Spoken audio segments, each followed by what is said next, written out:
All right. We are here today. It is Monday. We got Powell speaking in about an hour. Whew. All right, let's get this up.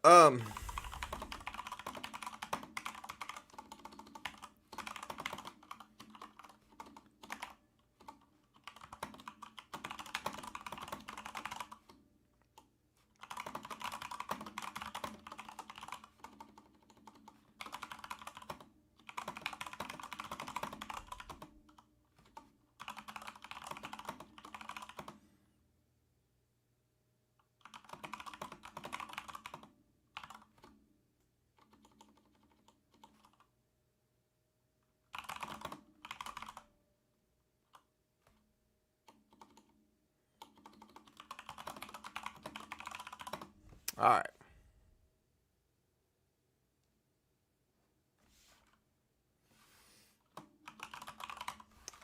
All right, guys. Again, y'all hit that sub button.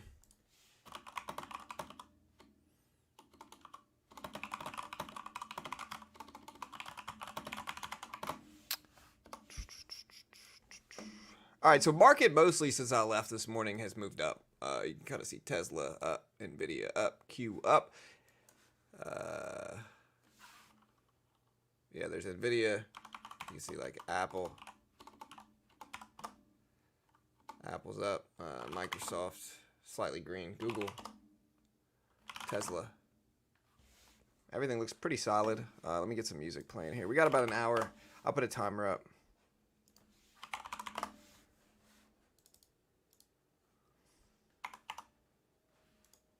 All right.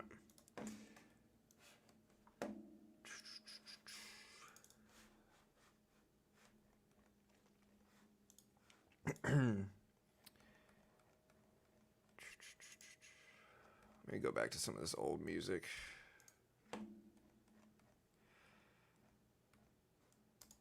Yeah, so the next few weeks are going to be really busy. Next week we got PCE GDP data. This week we got Powell speaking today, but it's a little bit slower. We got Netflix earnings next. We got Netflix earnings Thursday, I believe. Right? All right. No 30 minutes, but I'm pretty sure it's at 12:30. That's when the scheduled time is. Let me check though. So it's at the Economic Club of Washington, D.C.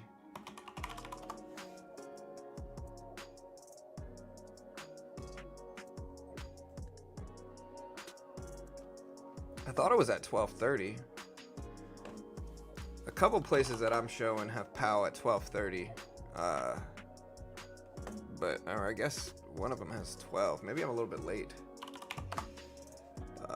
Not late. I mean, we're still gonna cover it. Okay, yeah, the one I have.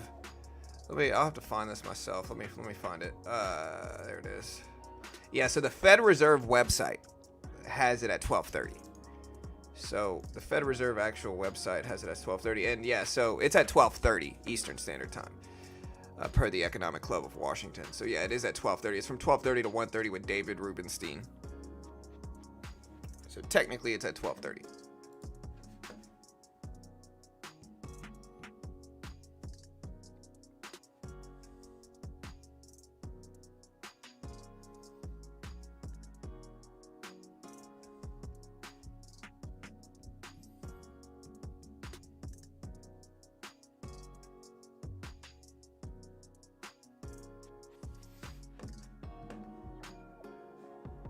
Can y'all hear the music? Yeah, so looking at the markets, there's Tesla. We can put maybe like gold up here.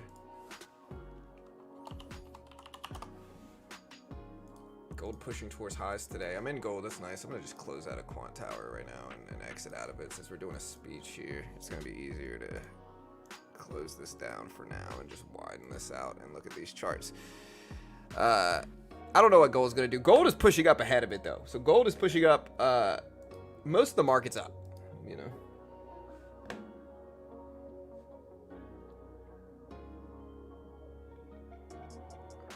You know, we bought some Pepsi this morning. Pepsi's a little volatile.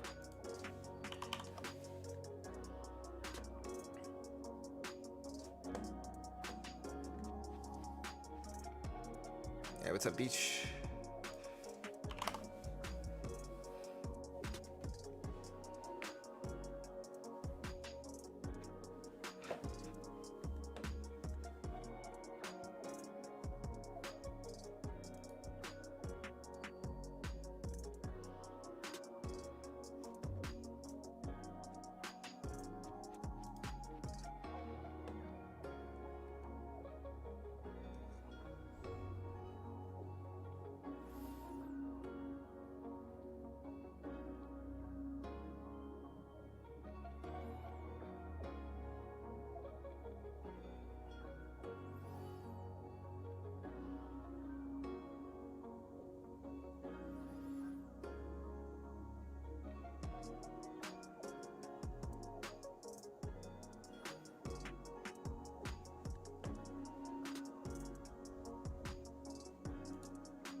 Gold. Yeah, the Nvidia chart's pretty much flat. I'm surprised the market's not more flat today. With everything said, I'm surprised the market's not choppier today. SPY ripped up, broke lifetime highs ahead of this. New lifetime highs on the SPY are 564.80s, which means that the S&P 500 broke lifetime highs. New lifetime highs for the S&P are 566.94. So, yeah, a lot of stuff breaking lifetime highs ahead of Powell today. Powell speaks in about an hour.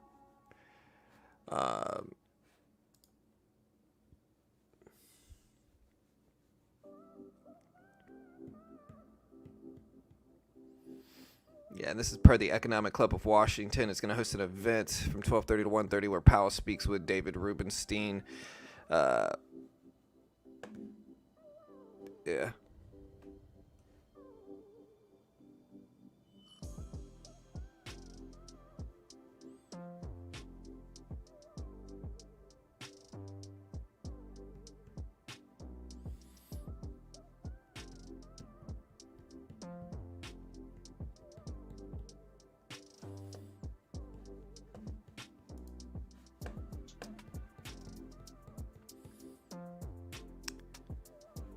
Yeah, again, guys, so people telling me my timer is wrong. Again, y'all are wrong. No offense to you. This speech happens at 12:30 Eastern Standard Time. 12:30 Eastern Standard Time is when the speech happens. How do I know this? And how do I know you guys are wrong? Well, it's pretty simple. I can look at the FOMC's calendar themselves. You know, the FOMC's calendar. If you go to the 15th, 12:30 p.m. Eastern Standard Time, Jerome Powell speaks with David Rubenstein. So, yes, it is at 12:30, not 12 o'clock. Even on the source, it doesn't, the actual source video doesn't start until 12:15 market time. And so, again, y'all are wrong. You're welcome, chat. You're welcome. Listen, that's what I'm here for. I'm just here to help. Guys, top 3 timers in the world right now. All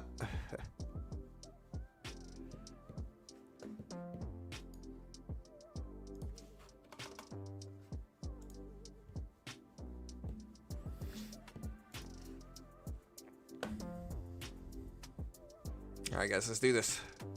Big Papa Jerome Powell speaks. We'll see what he says. Let's see if he says anything about economics. The last time he spoke at the Economics Club, at a Economics Club, it wasn't technically the Economics Club of Washington, D.C. like today's, but the last time he spoke at an Economics Club,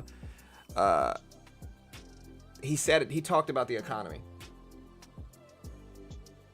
So it'll be fun to see what happens. We'll see what we get today.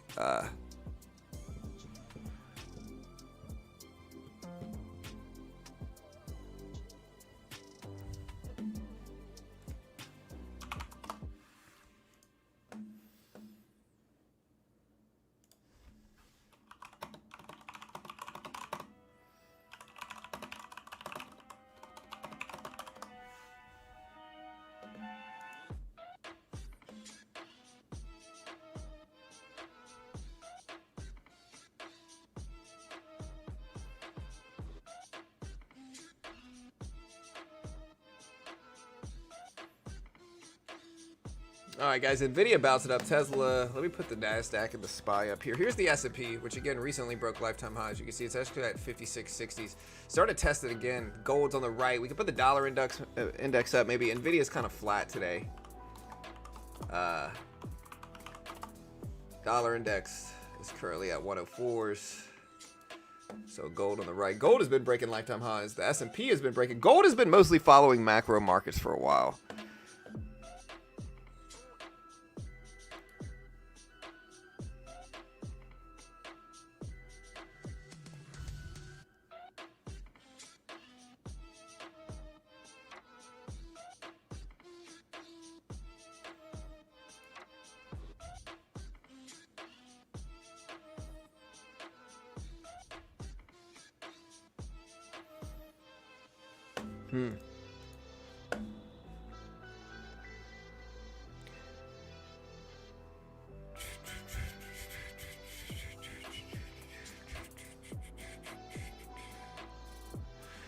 Carvana, yeah, we can take a look at Carvana.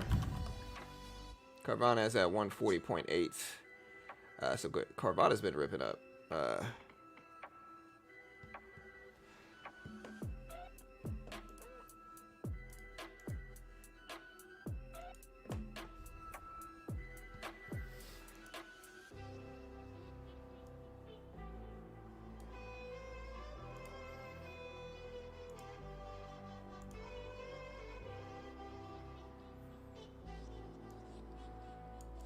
Yeah, so we'll see if we get anything good today with Powell. Powell's supposed to speak on the economy.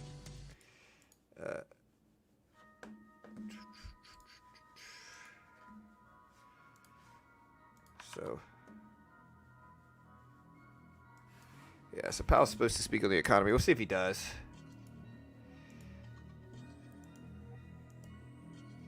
What do you guys, do you think Powell's going to be hawkish or dovish? I personally think he's going to be dovish. I have no idea for sure, though. Personally, though, I do think he's going to be dovish. I think he's going to be more optimistic and more pushing for rate cuts. I think he's going to say inflation. More optimistic regarding inflation data is my guess. I think he's going to be optimistic regarding rates and want to be more dovish. That's my guess. Again, I'm just guessing here. I genuinely don't know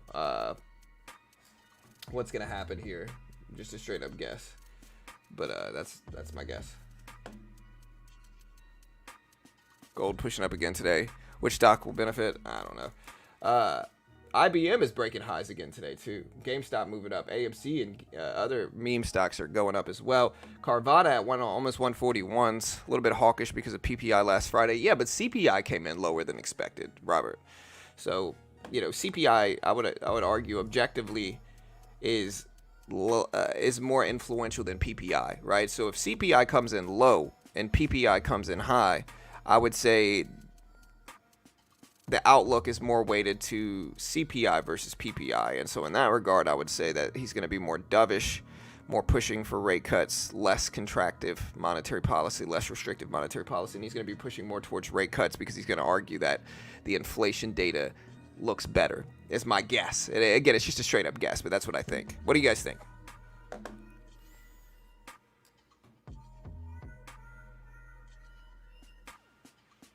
See another massive pump calling it. I think small caps continue. Yeah, the Russell, if you look at RTY symbol, the Russell's been breaking highs. I almost bought it this morning too. I should have. Russell started ripping up. Russell's at 22.16s. Money's kind of starting to float away from equities. Yeah, I wonder if bonds.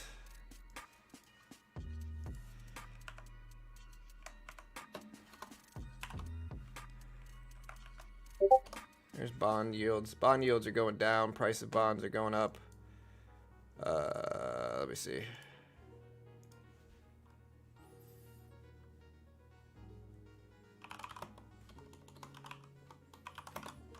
I'm using AI.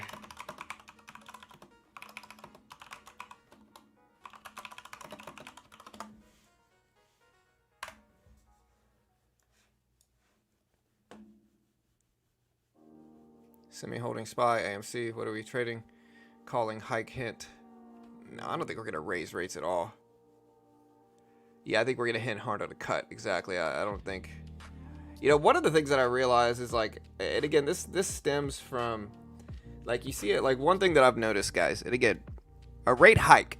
So, and again, I blame meme traders trying to cover economic reports, right? Like, what you see a lot of the time is you see a bunch of, like, AMC YouTubers start covering economics, and for whatever reason, they just kind of blindly call everything a hike, right? What a rate hike specifically means raising the federal funds rate, raising short-term interest rates. And the reason we would raise short-term interest rates is if the economy was too strong and we were worried about inflation, right? A cut is more probable. A rate hike is very improbable, almost certainly not going to happen. A cut is most likely going to happen. I would argue it's not going to happen at the end of this month. It's going to happen in September. But I think a cut is going to happen in September. I think that's when we're going to cut. But a hike is almost out the picture altogether. It's super, super, super unlikely. The only way we would see a rate hike is if inflation got way worse, way fast. Like really, really fast if inflation got bad. But again, I blame like AMC GameStop YouTubers because I see a lot of them try to cover economic stuff and they don't really understand it. And so they start saying rate hike because they think every FOMC decision is a rate hike when it's not. Like, a rate hike is a very specific thing that I think a lot of them don't seem to understand. So again, understand a cut is what we're looking for, not a hike. A hike is very low probability thing. And I mean, you could bet it. Like, we could look at the probabilities here of rate decisions. Right, so here's the CME Watch tool, and this tool has been right almost every time.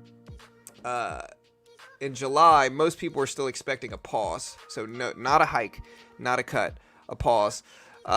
In September, that's when everybody kind of pivots to where they are almost, everybody's basically betting on, wait, let me see. Yeah, so basically everybody thinks we're going to cut rates in September. Everybody. 86% of people think we're going to cut rates in September. And nobody thinks we're not going to cut rates in September. Everybody basically thinks we're going to cut rates in September. The likelihood of a 50 basis point cut is almost 14%. 0.1% of people think we're going to do a 75 basis point cut. But again, this is not a hike. Hike is the opposite of this.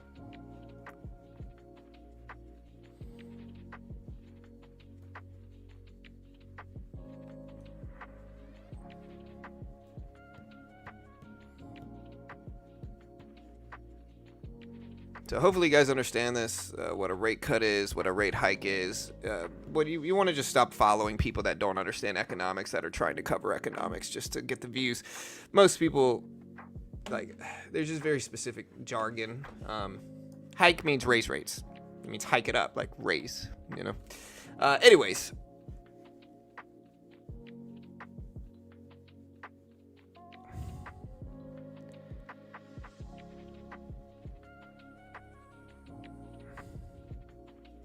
Wait, gold, I'm not sure what you're saying here. The implied hike for July was at 4. 4 what? I'm confused. The fact that it's increasing is the market starting to price in the possibility of July, hence lifting markets. July what?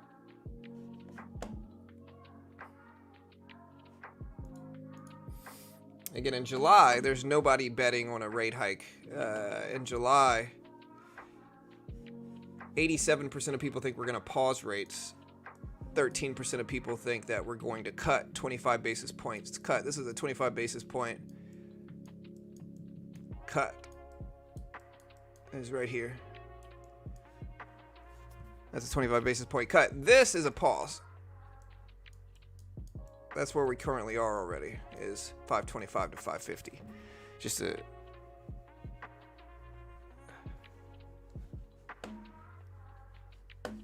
Yeah, so the question is, is Powell hawkish or dovish today? I don't know. I would assume he's going to be dovish, meaning pushing for rate cuts.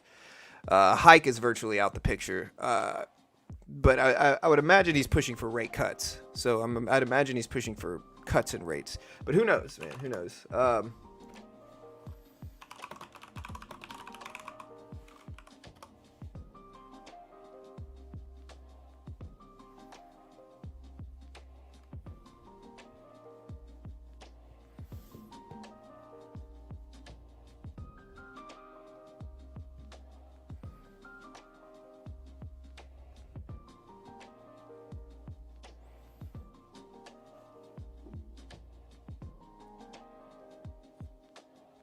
Y'all just remind me to switch my headphones out.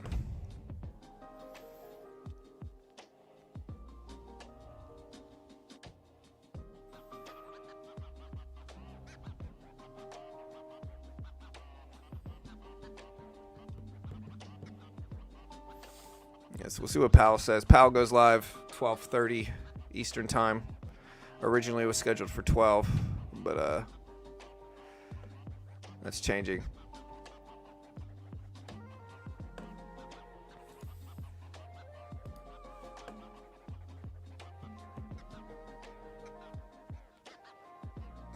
Can you bet on this? In some places you can. I know somebody, one website kept contacting me asking me about. It would be a derivatives bet if you could. Let's see.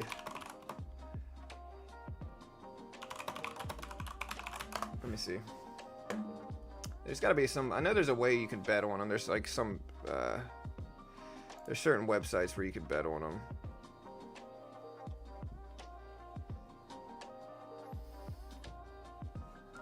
It would be a derivatives exchange.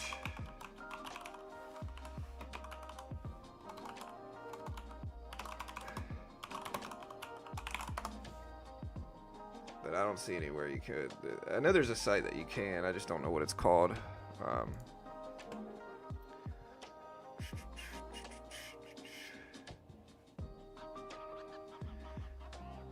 But I can't find anywhere. There's a way to bet on it. I just can't think of the site.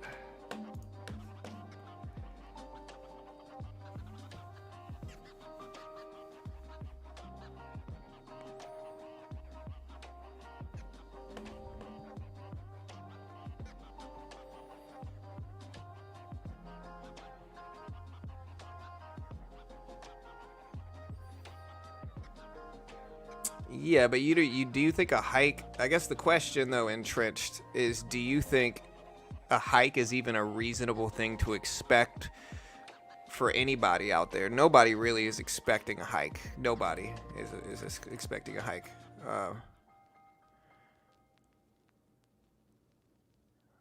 Jeez, dude. So these bots have just been terrible lately. So they have all these crypto coins.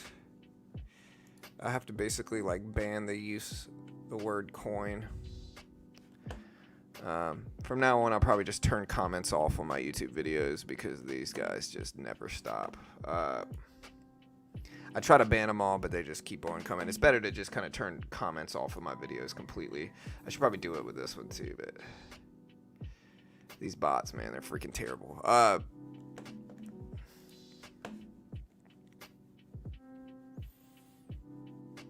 I'm good with a pause or two, make sure inflation is stable. Yeah, I mean, I am too. I hope we pause again.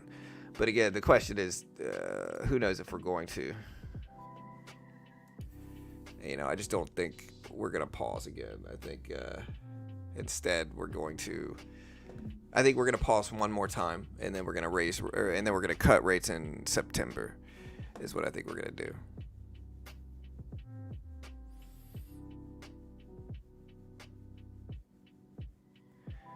Yeah, but I don't think the market's pricing in a hike at all, because I don't think we're going to hike at all. I don't think nobody thinks we're going to raise rates. And if anybody was thinking we were going to raise rates, right? If any major analyst thought that we were going to raise rates, what you would see is you would see it reflected on the CME page, right? You would see it reflected here, and we just don't, right? So what this means is that every major analyst is not expecting a hike at all. Nobody is. They're in fact mostly spiking it, or they're mostly cooking in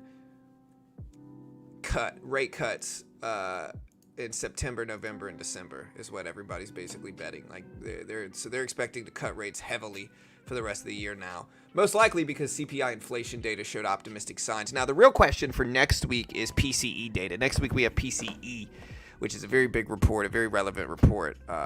So PCE data next week is very relevant, very important, very big. So that will be one of the big tells going into everything, is what happens with PCE, which is the Fed's preferred inflation metric, right, is PCE. So yeah, we'll see what that looks like.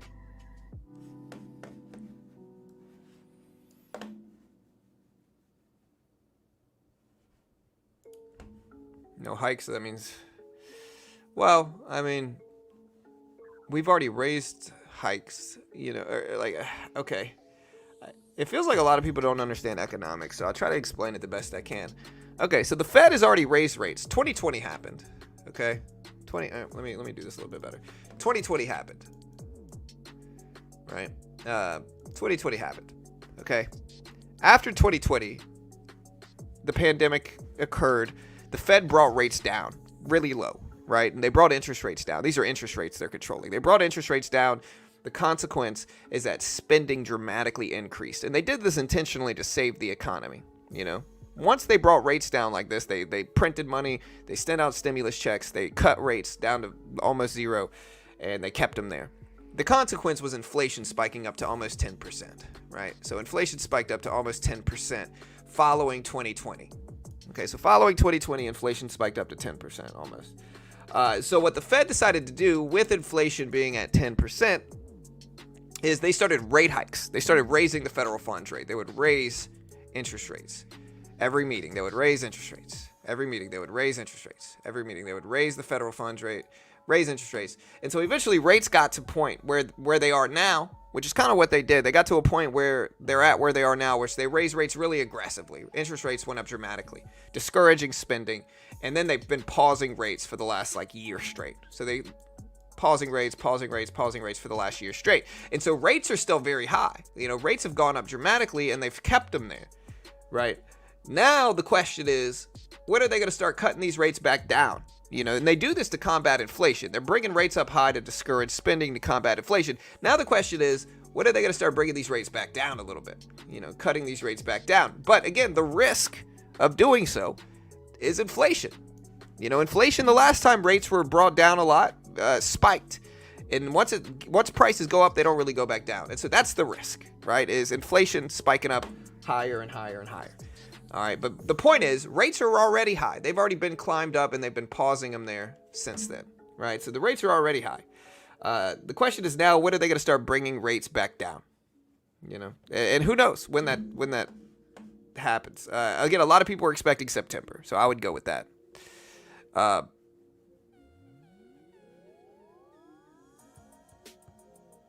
You'd be dumb not to borrow money at near 0% interest. So sure, right. But these are short-term interest rates. Eventually, they'll trickle into long-term rates. But interest rates were already pretty low prior to this anyway. But you're correct, right? The time to get lending is when rates are low. But it's one of the reasons a lot of people are unhappy now. A lot of people are unhappy now because it's mostly mortgage people, lenders, banks, real estate agents. They're the ones unhappy now because they want to sell houses. And then, of course, they want rates to be almost zero because everybody wants to get lending and everybody wants to buy a freaking home. But the real estate market has gone up way too much. So is the used car market and the automobile market in general because of, the last 5 years. And so we got to keep rates as high as we can for as long as we can, in my opinion, and really push those markets back down a little bit because they need it. They've gone up too much. Anyways.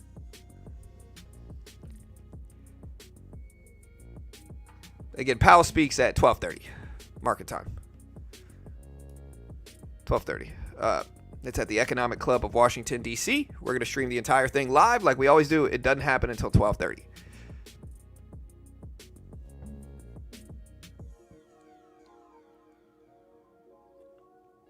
And so I hope that explanation of interest rates, the Fed's controlling short-term interest rates.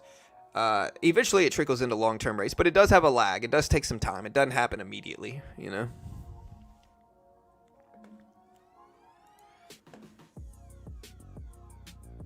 Yeah, I'll get entrenched.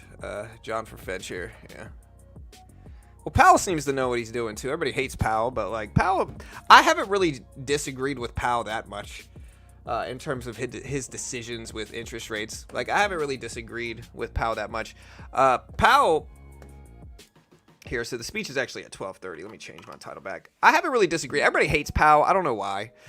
But Powell,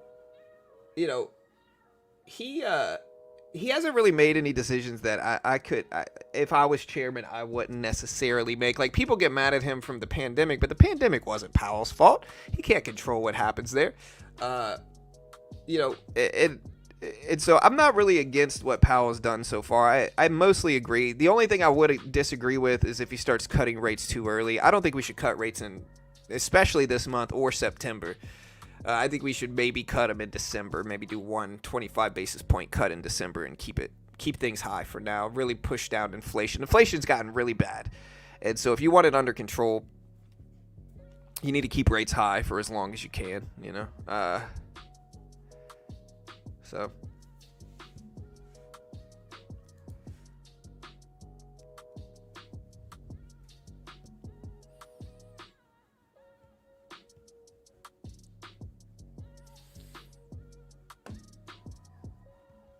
Soft landing 1 week. Yeah, so Powell, again, so originally it was scheduled for 12. It's now scheduled for 12:30. Let me put this up on screen.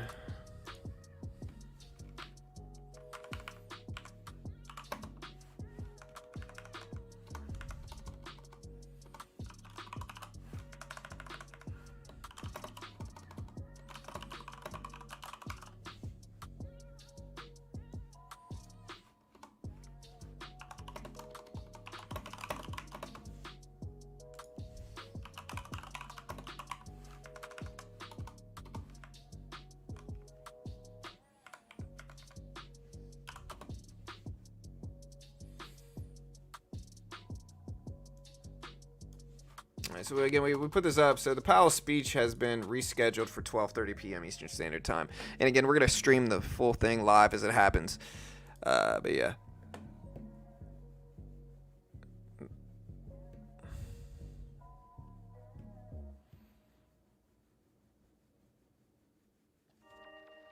Yeah, I mean, we didn't... the pandemic sucked, but...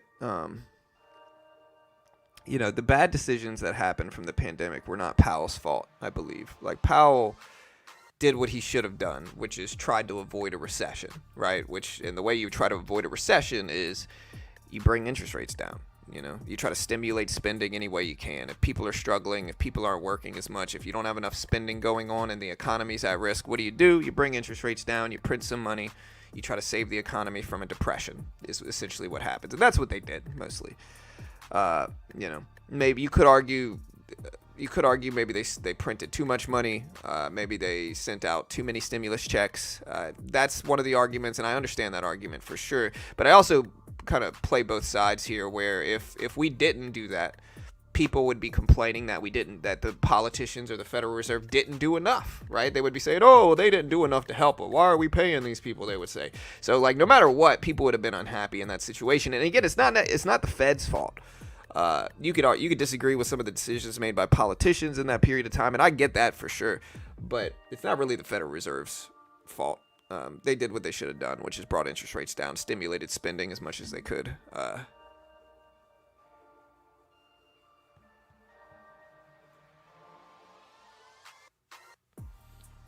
Yep. Again, they delayed it back. I'm not sure. Again, we're sitting here waiting for them to start. All right.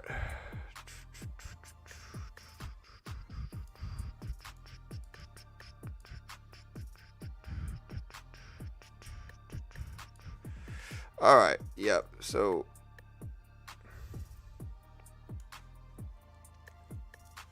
let me try to fix this up here.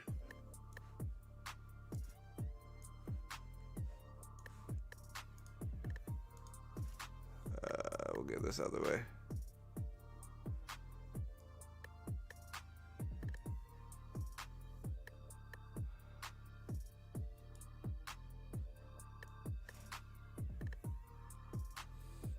That's pretty good, right? Let me see. We'll put maybe 2 charts up here on the side.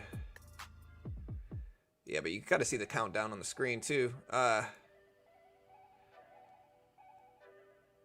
try to put something on the top maybe. Hold on. Yeah. No, we want that up. There we go. All right.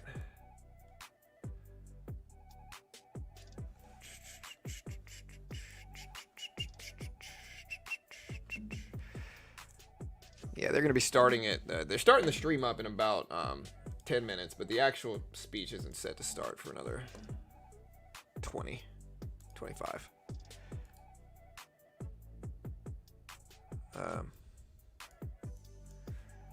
What should we put up? There's we'll put up gold.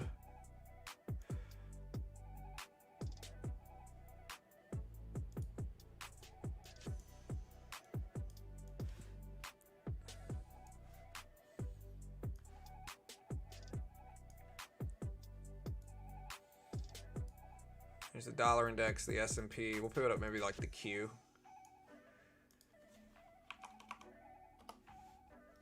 There we go. But yeah, you can kind of see the countdown happening.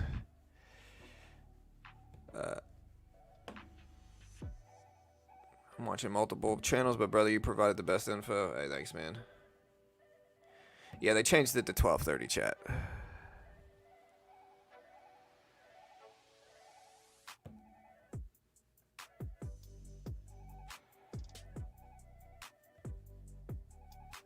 They do not care about little people, only rich people matter. Yeah, I mean, but again, okay. You know, people in lending, right? Banks, okay? Like, one of the most, like, dishonest things that they do is that they act like the Federal Reserve keeping interest rates high is doing the little guy a disservice, right? Like, the working man a disservice. How could the Fed do this? Keep interest rates high. That is total nonsense, right? Like, it genuinely is nonsense. Okay, what is affecting the working man the most is not being able to buy a house right now, right? What is affecting the working man the most is prices being obscenely high. You know, and the prices are obscenely high because rates went down so much at 2020. And so if we don't want prices to be obscenely high, hurting the working man, what we need to do is keep interest rates as high as we can for as long as we can. Like, lenders manipulate everybody into thinking that it's good for the little guy if interest rates are low for as long as we can. And again, that's just not true at all. The consequence is prices being super freaking obscenely high. Lenders just want more business, right? And when interest rates are low, everybody wants loans. Everybody wants mortgages. Everybody wants to buy a house, right? And so they get way more business. They're thriving when interest rates are low.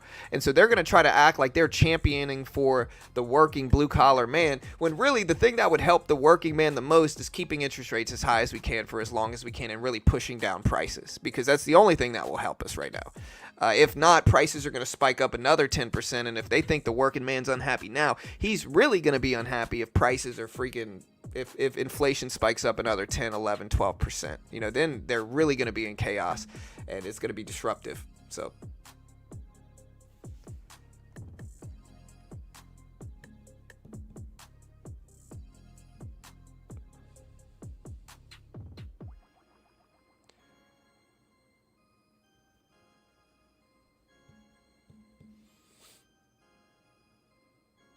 all right, guys, we got 20 minutes before Big Papa Powell speaks. We'll see if he says anything good. Do you guys think he's going to say anything optimistic regarding the economy and the market? We'll see.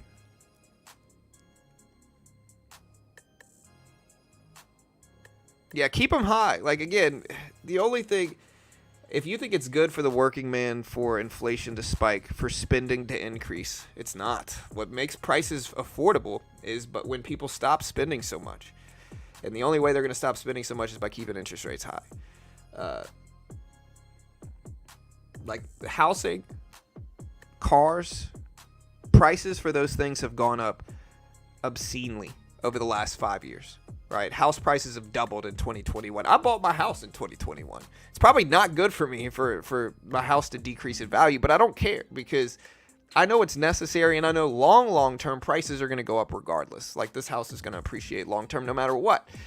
But it doesn't matter because, again, what matters more right now is we get those things under control. We need to get house prices under control. We need to get interest rates to help us get there, and we need to get prices in general to get under control. The only way they're going to do that is by keeping prices high or keeping interest rates high.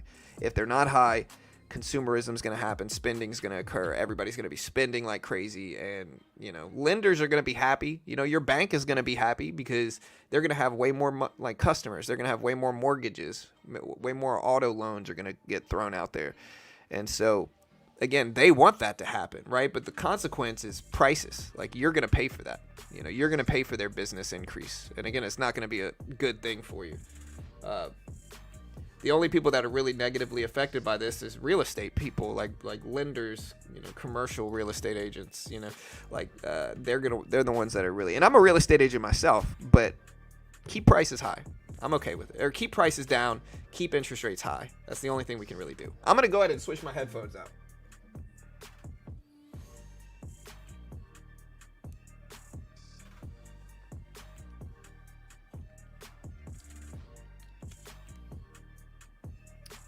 So they want to print all the money they want. Well, money printing hasn't really happened as much. Like, the Fed is no longer doing quantitative easing, right? Like, you're talking about quantitative easing. Quantitative easing is when, like in 2020, for instance, right, the Federal Reserve did something called quantitative easing. It's a more desperate way to get interest rates down, right?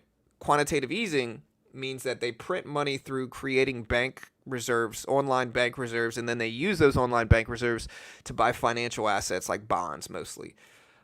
This injects liquidity into banking and allows banks to lower interest rates to consumers, right? But the Fed is no longer doing QE. The Fed has actually been doing QT, quantitative tightening, which is the opposite, where they reduce their balance sheet. They stop printing money. They reduce their balance sheet. That's what we're currently in now because, again, the point of QT is to keep interest rates high, as it should. We need that right now. So it's not like we're doing QE and the Fed's just printing money in that way while they're asking us not to spend. The Fed is actually doing the opposite, which is they're reducing their balance sheet to discourage spending. All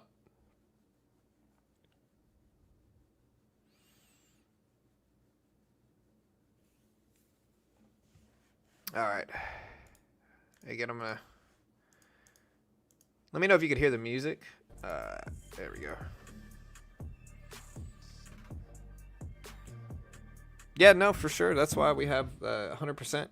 But again, if you want there to be a point to that, right? If you want the money printing to have happened for a reason, we should not cut rates prematurely. Again, it's going to make everything.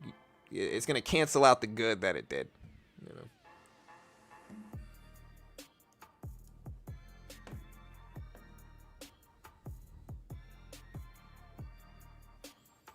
Okay, good. You can hear the music. I think Trade of 8's still down. I'm not 100% though, but I'm pretty sure it is. I haven't tried it.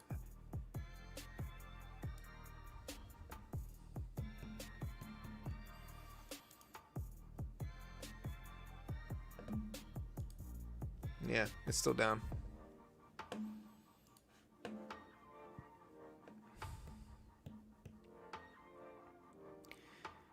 When can we see rates lower in your opinion? I mean, again, it's just my opinion. I think we should start lowering them maybe December.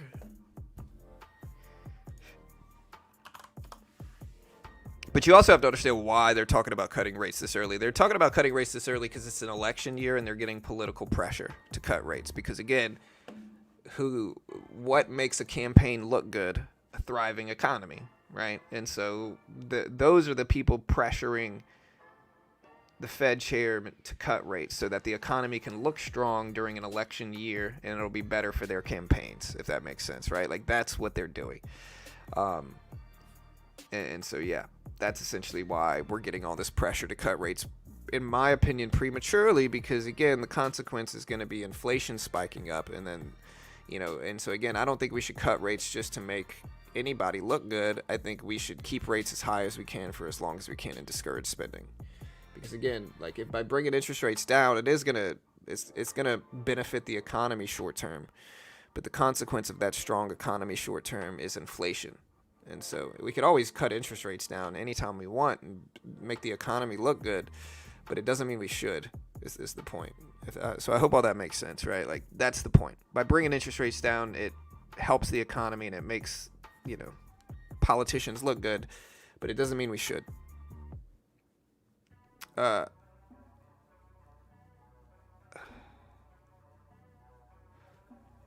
I can turn my volume up on my mic here, see if that helps. Is that better?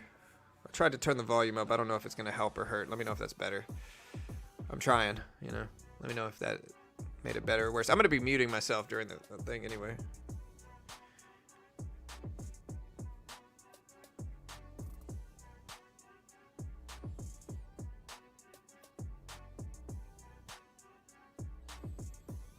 Not much, so it didn't help much. Okay, yeah.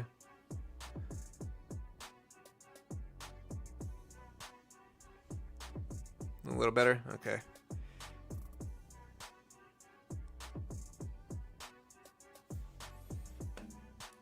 GameStop's spiking up. GameStop is at $27 a share. The Q is all the way turned back down here. So yeah, the Q is all the way back down now. Still got 15 minutes or so until this starts. Volume's good, good.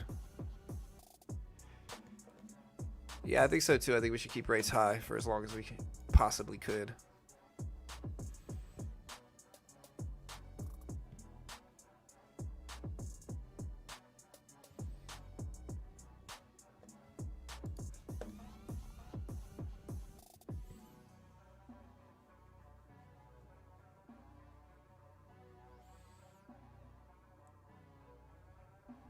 Gold will sell. Well, gold has had a really strong morning. You know, you see gold's breaking lifetime highs up there in the top right. Right, so gold is pushing up, breaking highs. We'll see what happens, but yeah.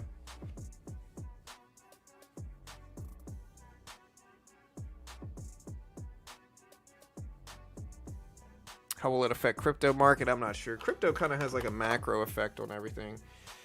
Or has a macro influence, like, so crypto's influenced by the like whatever the market does, crypto will probably mirror it short term.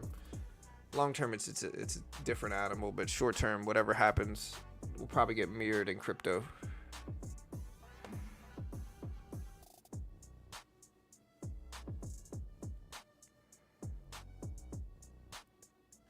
US 30.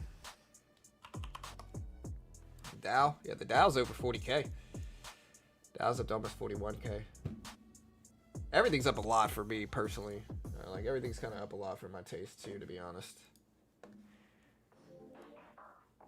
What is your analysis on gold later? I don't know. I'm a long-term investor in gold. Short-term. If you want to day trade gold, try futures, right? The futures market allows you to day trade.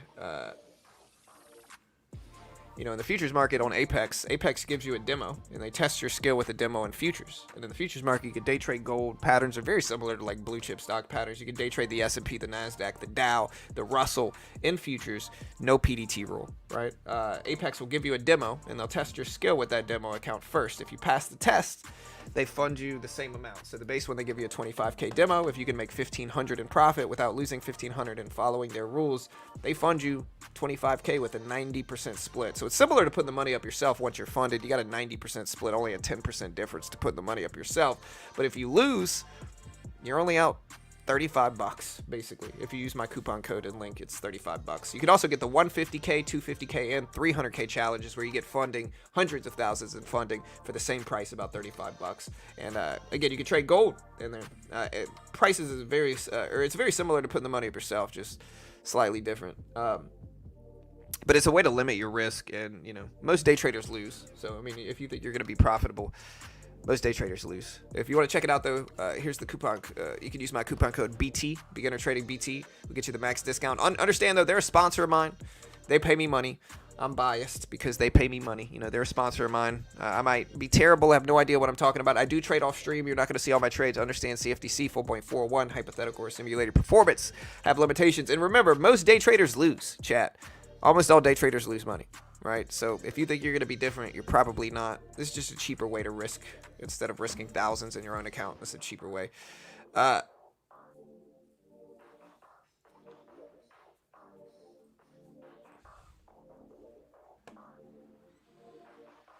GameStop up to 27s. It's been doing a lot better the last couple weeks. Yeah, well, the problem with gold, right? So gold will do something like this, right? So gold moves up long term, right? But it also moves down long term.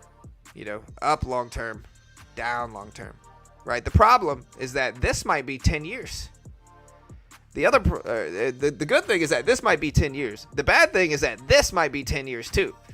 So like, I guess the point is with gold, it has long-term trends, and so you can get stuck in a decade-long downtrend in gold if you're not careful.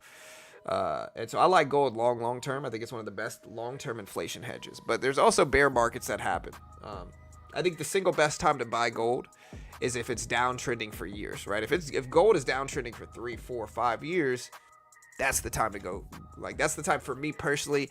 That's the time to go heavy into gold when it's been downtrending for a few years.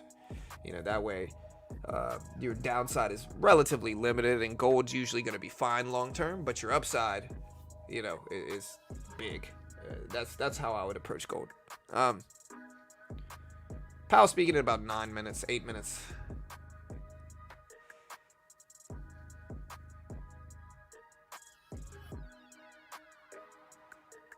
Powell's not speaking yet. You can see that on the screen. He's not speaking for another 8 minutes or so.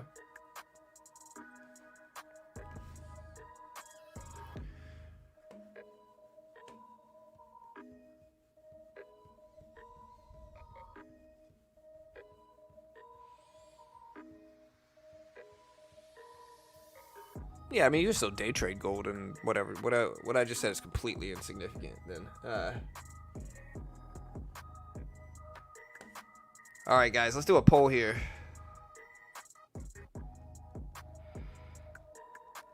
Let's do a poll. Will Jerome Powell have a hawkish or dovish tone today? Hawk, dove. John's cool / I don't know. See results.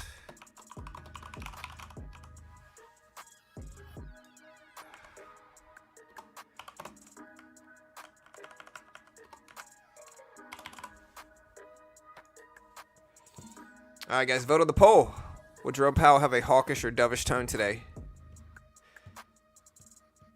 I'm going to go with dovish. I think he's getting a lot of pressure to cut rates, and I think inflation data looked a little bit better the last CPI report last week, and so I think he's going to be a little bit more hawkish, or a little bit more dovish, a little less restrictive Powell is what I'm guessing, meaning he wants to bring interest rates down. I don't think it's the right decision, but I think because of all the pressure he's getting, he's going to want to bring interest rates down, and that's my guess. You know, you don't want to bet on what you want to happen. You want to bet on what you think is going to happen, right? And while I might want interest rates to stay high for as long as we can, I understand Powell's getting a lot of pressure from a lot of different people to cut rates earlier. And so I think Powell's going to jump on that. He's probably going to cut rates in September, maybe next month, or maybe at the end of this month, but less likely. It's more so likely to be in September. And so I think that's what's going to happen. And I think he's going to be dovish today personally. But again, complete straight up guess. No idea genuinely what he's going to be. We'll have to wait and see what happens.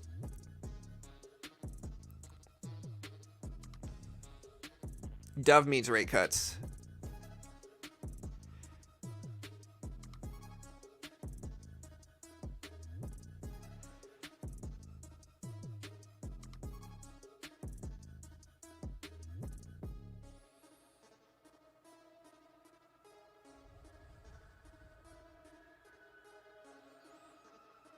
I don't think Powell cares what politicians want.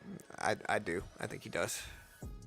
Yeah, he'll take data-dependent. Inflation's still elevated, but it's looking better, and it's a data-dependent approach, and we'll have to wait and see, and he's probably not going to give any hard answers. But still, I mean, I still think he's gonna be pushing for cuts now. If there is a cut, would the prices of stocks go up or down? We don't really know. We can only speculate on how it's been historically, and I think historically we've had a negative reaction to rate cuts in stocks, which I think might be time for a pullback anyway. So hey, just to clarify, y'all can hear the music, correct? I just want to make sure you all can hear the music.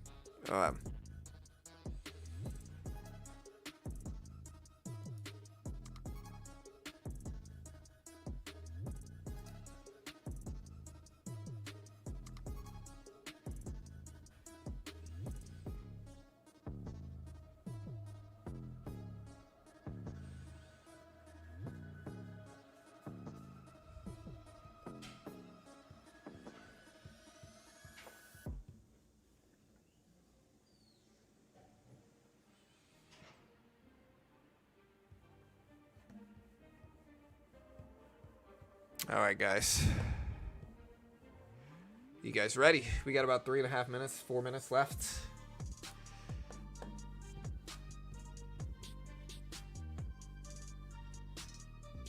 It depends on the reason. Yeah, again, the context of the last cuts having a negative effect on the market were mostly because, like, you got to understand, historically, we cut rates whenever something's breaking, right? We cut rates because we kept rates too high. Like, there's a cost to keeping interest rates high, and the cost is economic weakness, right? But that's kind of what rates are trying to do anyway. Like, they're trying to keep rates high to discourage the economy, because what happens when people stop spending? Prices drop, inflation goes down.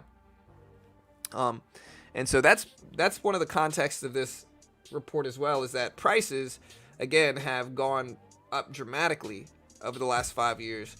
They're trying to discourage the economy to keep prices more in check.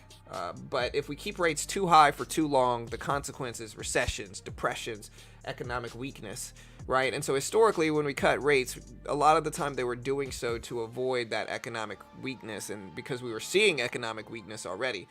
And so if, I guess somebody else mentioned, I think Fro or whomever mentioned it, if we cut rates before we see economic weakness, we might not get a negative market reaction, right? So essentially, if we start cutting rates before something breaks, we might not get a negative reaction, you know? All right, guys. There's definitely economic weakness. In what way? Outside of prices being too high, which is the opposite of economic weakness, in what ways are prices, or in what way is the economy weak? Genuine question. I'm not joking or being sarcastic or anything like that. I'm curious what you guys think.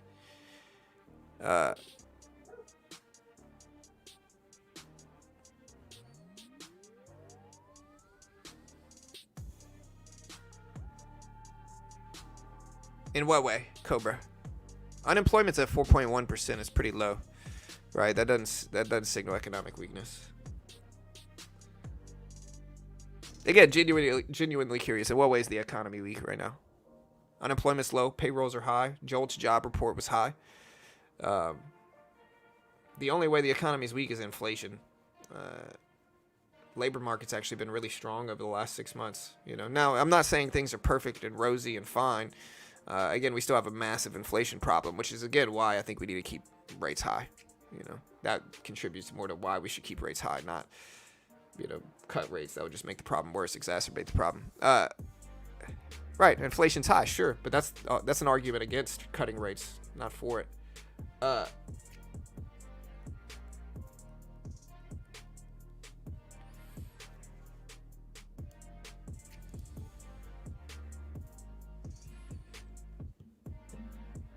Powell speaking sometime in the next 45 seconds or so. We'll see. Why aren't people buying new things like vehicles or houses? Because interest rates are intentionally high to discourage those things, because pricing and house prices have doubled over the past 5 years. Car prices have doubled over the past 5 years, and that's not sustainable. We need to keep interest rates high to discourage those things, to keep pricing. Like, the only people that are really unhappy with rates being this high are lenders, you know, and real estate agents and people involved with real estate in one way or another. Outside of that, you know, again, they can handle a couple years of weak, you know, periods, because they need it. You know, housing prices have gone up 100% or more in the past 5 years, specifically 21 and 2022. Car prices were ridiculously high. And so, again, it's important to keep interest rates high and discourage those sectors, because if not, they're going to get really out of control really fast. You know, and again, nobody can handle it. And again, that's the nature of those markets in real estate and auto sales. Like, they're going to have to learn to deal with it, because prices can't continue to go up just to pander to them and help their businesses. Anyways, GameStop pushing up to 27s. We're still waiting for this to start. I'm going to go ahead and mute the music because it's supposed to start right now, but it hasn't yet. And they've got terrible hold music on. And so we're here. We're live.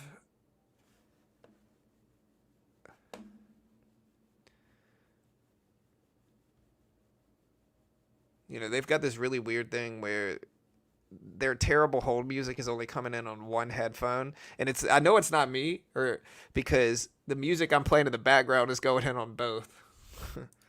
All right, guys. Yeah, but interest rates are high because the Fed's keeping rates high, which is intentional. It's important, you know.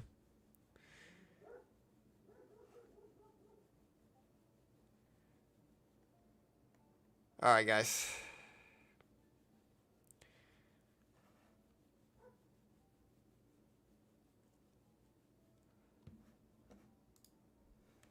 Yeah, I'm gonna throw this in sub-only mode. If you haven't already, hit that subscribe button. That's everything we do is free. We don't charge a penny for any of our content. Everything's free. We don't sell a course, service, or self. We don't even claim to be good traders.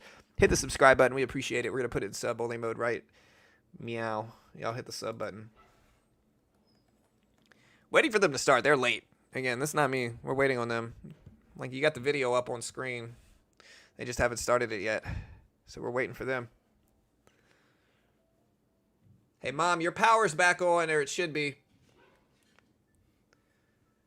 I don't know if my mom can hear me. Yeah, they're always late.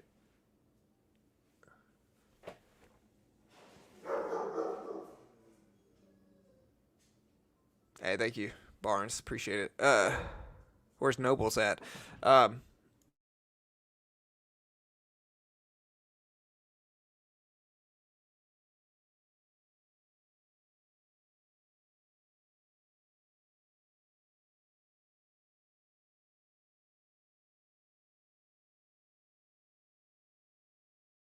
I'm sorry. My mom got hit with a hurricane, and so she's staying at my house. And her dog, Cindy, German Shepherd, is here.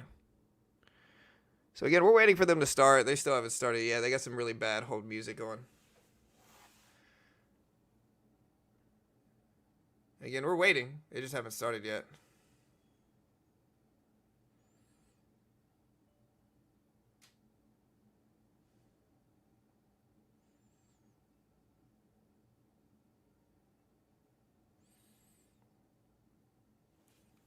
Yeah. You live with your mom? Oh yeah, dude. I'm in my mom's. This is a nice basement, huh? You know, no.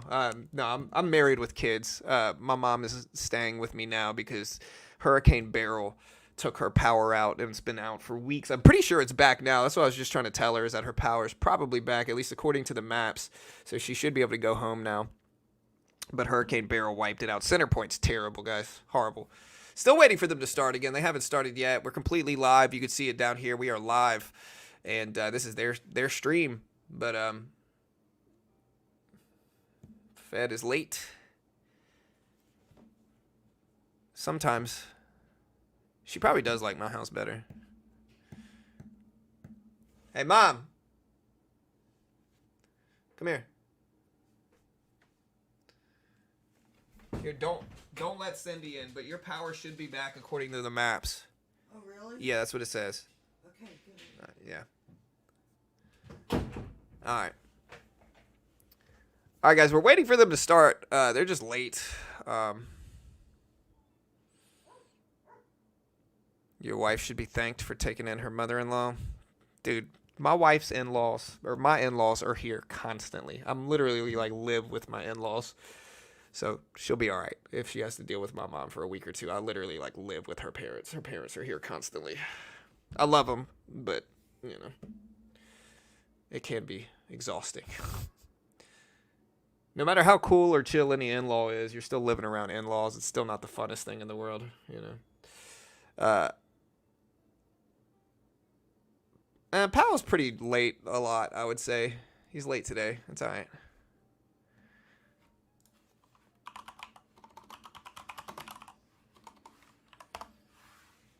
Yeah, we're waiting on Powell to start.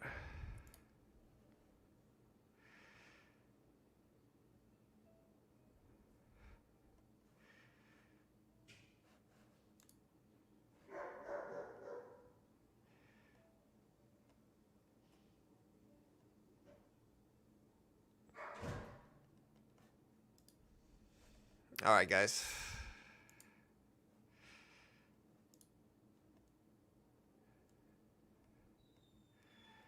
Yeah, I mean, I'm looking. So, yeah, Powell's supposed to speak today. It's supposed to be now. I don't know. Event podcast. I don't care about this.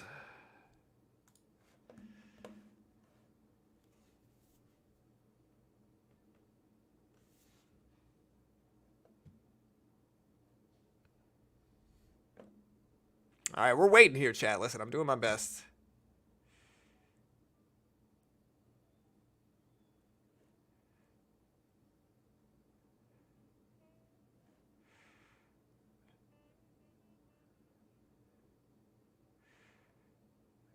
Powell isn't late. He arrives precisely when he means to.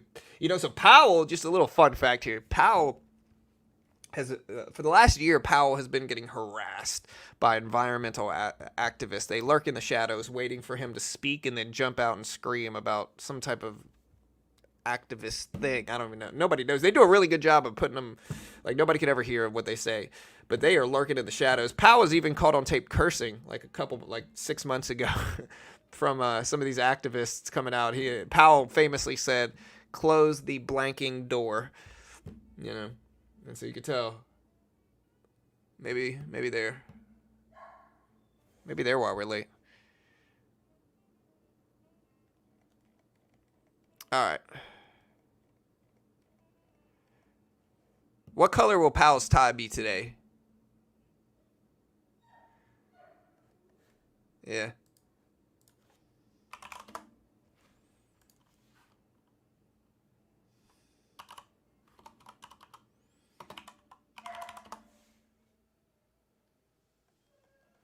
Yeah, so we're waiting. He should be pretty soon. He's almost here. Yeah, so again, I'm watching.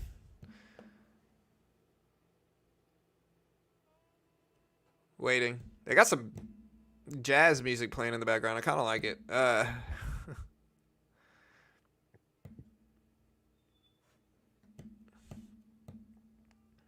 They're all gathered together, talking, giving hugs. Bro, they are just late. I don't mind because it's actually better. Okay, look, I think they're about to start.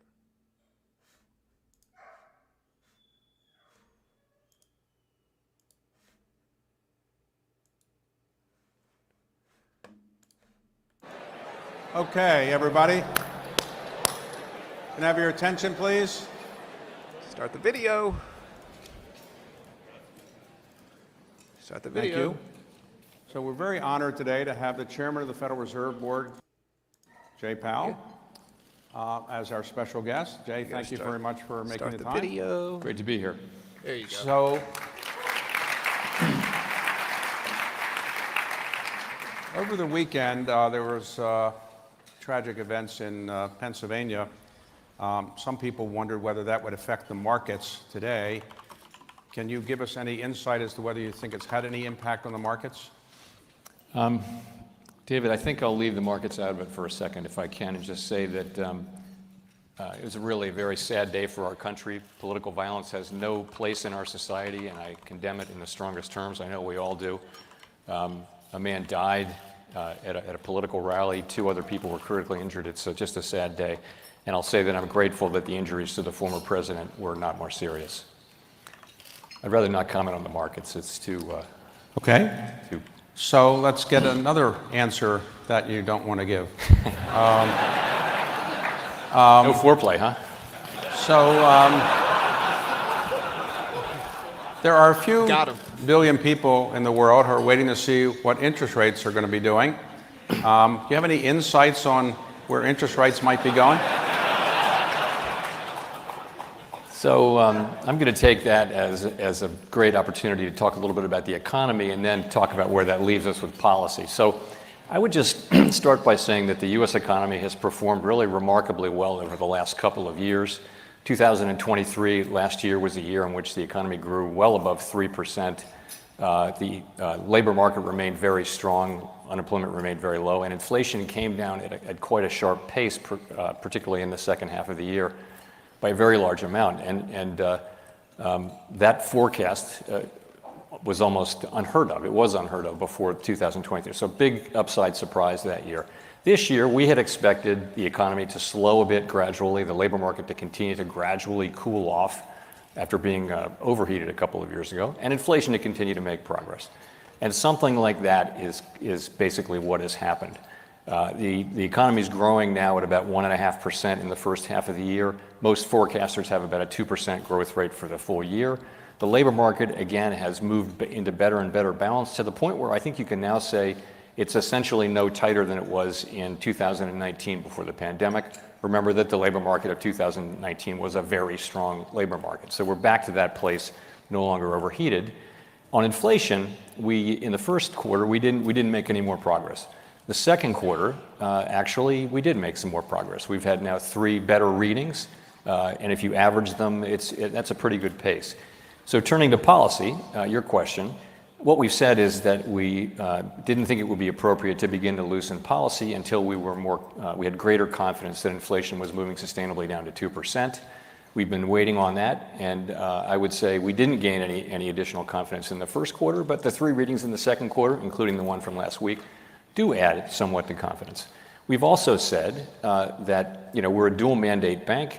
For a long time, since inflation arrived, it's been appropriate to focus mainly on inflation, but now that inflation has come down and the labor market has indeed cooled off, we're going to be looking at both mandates. They're in much better balance, and that means that if we were to see an unexpected weakening in the labor market, then that might also be a reason for reaction by us.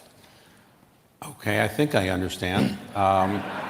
So to put it in terms I can for sure understand, the markets are suggesting, the futures markets, that there's a 90% chance that the Fed will lower its discount rate in September. Do you think the markets know what they're talking about? So today I'm not going to be sending any signals one way or the other on any particular meeting. So just to ruin the fun right at the beginning. I simply, we're going to make these decisions meeting by meeting, and we're going to make them on the basis of the data as they come in, the evolving data, the evolving outlook, and also the balance of risks now that the 2 mandates are basically close to being in balance. All right, there are some people who say that the Fed would not like to lower interest rates in a presidential campaign period because you could be criticized for helping one party or another. Do you have any comment on whether that's an accurate view? I do. So our undertaking at all times is that we'll make our decisions based on the incoming data, the evolving outlook, balance of risks, and only on that. We don't take political considerations into account. We don't put up a political filter on our decisions. That would not, it's hard enough to make these decisions based on the appropriate factors. If you're going to add a whole different filter in an area where we're not experts, that's not going to improve the quality of our decisions, and it's also not the orders we have from Congress. Our orders from Congress are to use our tools to foster maximum employment and price stability, and to do so without political considerations. That's what we're always going to do. If you look at the modern record, that is what we do, and we don't think about election cycles or anything that's political. Okay. So the Fed has set a target for inflation of 2%. Now, can you clarify, does that mean that the inflation rate has to be at 2% before you're ready to move, if you are ready to move, or does it have to be within sight? And what does it mean to be within sight?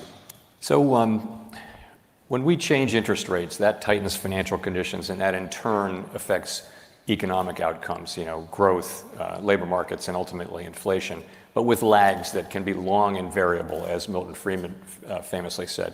And the implication of that is that if you wait until inflation gets all the way down to 2%, you've probably waited too long, because the tightening that you're doing, or the level of tightness that you have, is still having effects which will probably drive inflation below 2%.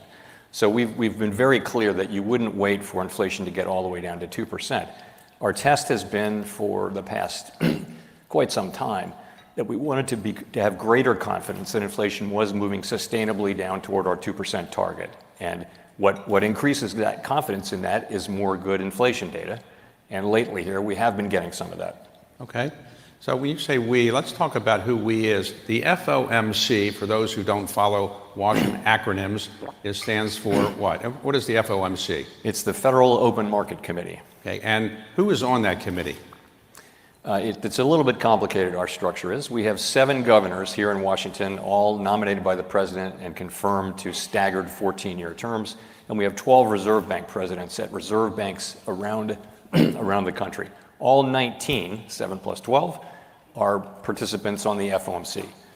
In any given year, all of the 7 governors vote, and 5 of the 12 Reserve Bank presidents vote. But one of the voters is always the New York Fed. Okay, and so when you have an FOMC meeting, how many do you have a year? We have 8 a year. Okay, so you have 8 a year, and when you get together for 2 days or so? We do. So it generally starts at noon or in the morning of a Tuesday, and we go all day. We generally talk about the economy, the financial stability issues, whatever special topics there may be. And at the end of the day, each person speaks on those things, and I speak at the end of that day. Then there's a brief presentation on monetary policy, and then we go to dinner upstairs in the Martin Building, and we come back the next morning. We come in at 9 o'clock, and we talk about monetary policy until we're satisfied with the outcome on monetary policy, and that usually takes most of the morning.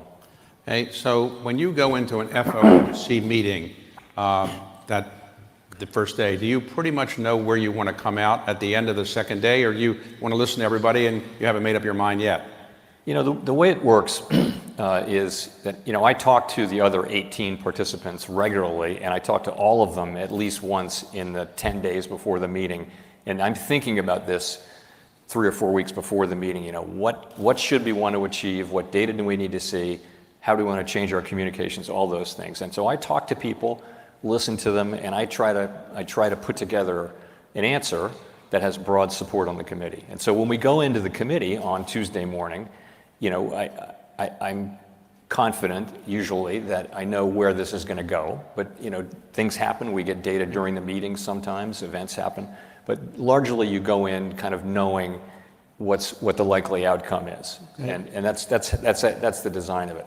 So normally, if somebody calls somebody, you call all the other board members, FOMC members from time to time. When you call them, do you have a trouble getting your call returned, or you get a call right back, or do they take your call right away?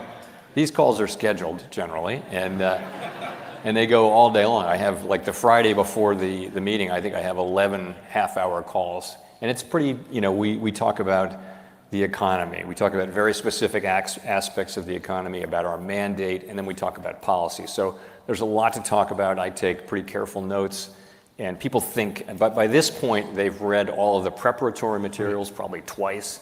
They've talked about it with their staffs, and so you get a really good sense of what people's thinking is. It's a very good process. But you don't feel you have to have unanimity when you make a decision, right? No, I always try to listen carefully to everybody, and I find that if you do listen and understand people's points and try very hard to incorporate them into what we're doing, for most people, most of the time, that's going to be enough. People do dissent. That's completely fine. We actually have, given that we have 12 reserve banks with their own economic staff and people with different backgrounds on the board and among the reserve banks, we have a disparity of views at every meeting on every question. But people do. I think there's a you want to dissent on important things, and so people are perfectly able to dissent, and when they think that's appropriate, they do. So a lot of people in Washington, government agencies, are very good at leaking things. You're not that good at that. Why doesn't the Fed leak more? Why don't you kind of leak a lot more about what you're going to do? You just don't leak that much. I'm kind of proud of that, actually. We do take our obligations to confidentiality very, very seriously, and because we know, how consequential it would be for someone at the Fed to be leaking. Our whole success depends on having the public's confidence that we're ethical and that we're working on behalf of all Americans and not on behalf of ourselves, and we're not leaking and that kind of thing. So we do have a culture. When we're working on for example, a regulatory matter or some matter involving one of the banks, it never leaks out of the Fed. So I am proud of that record. Okay, so if you go back in history, when inflation began to arise after COVID, at some point people said, including you, that it was transitory. In hindsight, what do you think people missed about the nature of the inflation? Why was it more enduring than people initially thought? So this is a question that people will be writing papers about and debating long after all of us are gone. And it's early to say. It's actually kind of soon to be answering it. But I think so. Here's my answer to that question. When inflation arrived in March of 2023, it was really coming out of the goods sector, and it was connected to really high demand for goods, and it was. The supply chains, global supply chains, which account for most manufactured goods, collapsed because of too much demand and because of COVID. And so And to us, that looked like a temporary fleeting situation. We also lost several million people out of the labor force, so wages went way up as the economy really boomed when we reopened the economy. And we thought, vaccines were coming in, and we thought that would fix itself too. Kids would go back to school. We essentially overestimated how quickly the economy would return to normal. These things finally did happen in 2023, but they didn't happen in 2021 or 2. And what we meant by transitory was that it would go away fairly quickly without the need for our intervention. You don't want to intervene with interest rates if something's going to go away quickly without us intervening, because monetary policy, as I mentioned, works with long and variable lag. So the lure is you look through things like a temporary oil shock. So that was the mistake, was that it actually didn't reverse itself. The problems with the supply side didn't reverse themselves until 2023, when they really did, when we got a big burst of employment, and also the supply chains were fixed. So in hindsight, now knowing everything you now know, would you have done anything differently? Would you have had less quantitative easing? Would you have changed interest rates differently? What would you have done differently now knowing everything we now know? It's almost unfair. Hindsight's always 20/20, right? We remember what we were doing in real time. We went from a really nice economy in December of 2019 to a global partial shutdown of the economy, and we were contemplating, there was no thought that vaccines were around the corner, the economy's closing down. We were looking at severe and perhaps prolonged downside risks. Literally people thinking and doing work on, are we going to have another depression? Is it going to be the 1930s? So governments around the world, and in particular the United States government, really went to work to provide a lot of support to the economy. We did everything we could, including many things that were red lines that we'd never crossed. We crossed them to support the economy and support the financial system. And it was all done because we were managing severe downside risks, which did not materialize. We did not have a depression. And part of that is because of what we did. Then the economy reopens, and demand is very, very strong. And we saw a big burst of inflation everywhere, including in the United States. It was different in different places, but so that's what happened. And it's not. That's how I would answer that. Okay, but so what you did, you're happy with what you did in hindsight, you would say? In foresight, I think that the work that we did in 2020 in response to the pandemic will stand up very well in history. I think people will look at the things that we did, and essentially the financial system was grinding to a halt all around the world. We acted. We were the first central bank, and we were the most supportive. And I think that work will hold together when historians are looking back on it in a long time. I think when you get to the inflation era, that becomes a different question, and people are going to be arguing about that for a long time. As a result of the action you took, and the economy was thought to slow down a fair bit, and many people use the phrase hard landing to describe, hard landing is a euphemism for a recession, I guess. People thought in 2023 we might have a hard landing. People thought in 2024 we might have a hard landing. And none of these people were economists, professionally trained economists, but they seem to be wrong. So do you rely on these economists very much in the future when you're projecting whether you should listen to their views on where the economy is going, or how do you react to the fact that we haven't had a hard landing and disappointed all those economists? So I'll just say that, as someone famously said, predictions are very difficult, especially about the future. Right.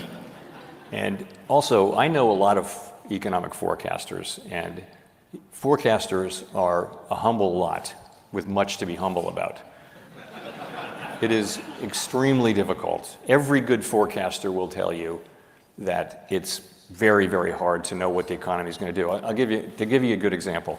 In our Teal book, every FOMC cycle, there's a book that goes out, and there's a baseline forecast in that. And our forecasters are really the top people in the field. And they give you that baseline. They also give you a section in that book which shows 7 or 8 alternative scenarios, which they also regard as plausible. So it's always a probability thing like that. It's not like we've identified this one thing. So as to last year was a big surprise, and it was a big upside surprise. So of course we welcome those. We'd be happy to have more of those. But it just was one of those things where where things turned out much better for a whole variety of reasons. I will say that on the hard landing question, I have always felt like that there was a pathway to getting inflation back down to our 2% goal on a sustainable basis without the kind of pain in the labor market, the kind of high unemployment that has been typical of tightening cycles and getting inflation down. And the reason why my colleagues and I thought that was that the labor market was so overheated that it could cool down quite a bit without having to, there still is apparently no slack in the labor market. The labor market does not have slack. Essentially, you're at equilibrium now. But look where inflation is. Inflation's at 2.5%. So this was in defiance of a lot of conventional wisdom, but we thought that was right. And that says that you have to be, one thing you learn is humility in forecasting, but so I wouldn't rule it out, but I would say that the kind of hard landing scenario is certainly not the most likely or a likely scenario. So you have said you have a target of 2% inflation. You want to get it in sight of 2%. Do you have a similar target for unemployment? If unemployment went to 4%, are you saying, well, that's okay because we don't need to do anything because 4% is tolerable? Or do you have such a similar kind of target as you do with inflation? So you can't reduce unemployment to a single number because for a couple reasons. First of all, the natural rate of unemployment probably moves through the cycle and over time. Maximum employment is a function of many, many different variables. It doesn't reduce itself to a specific number that would be durable over time. So inflation has 2% inflation some years ago became the global standard that everyone aims for in one way or another. Some people have suggested that the Fed's independence is not as good as people talk about it being, and that maybe we better have more White House coordination with the Fed. I'm sure you've heard about this. I think that... Any comments on that?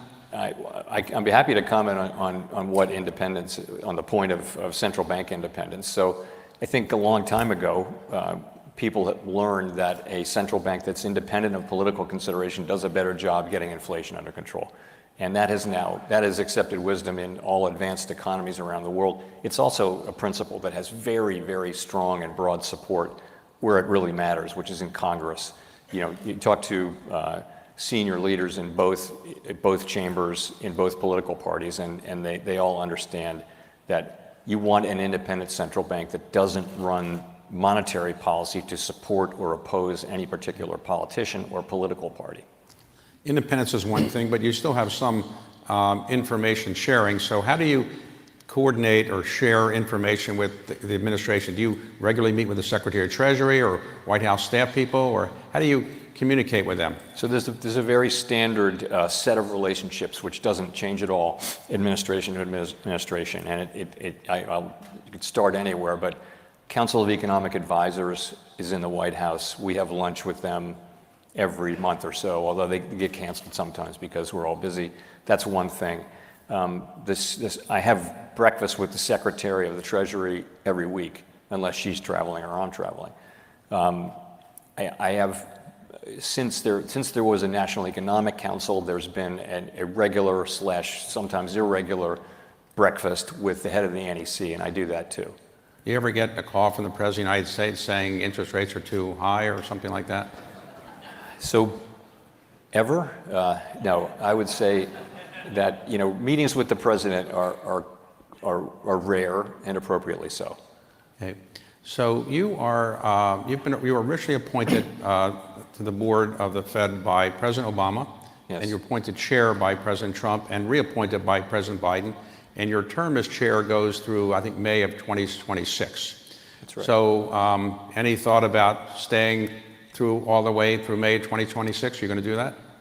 Yes. Okay. And if some president came along and said, well, you did a great job, I'd like to reappoint you, would you consider that? I have nothing for you on that today. Okay. All right. And is being chair of the Fed an enjoyable job or not so much? It is, actually. I think I enjoy it. I enjoy it quite a bit. I do. First of all, it's a great honor. It's incredibly interesting. I love the people we work with. I love the institution.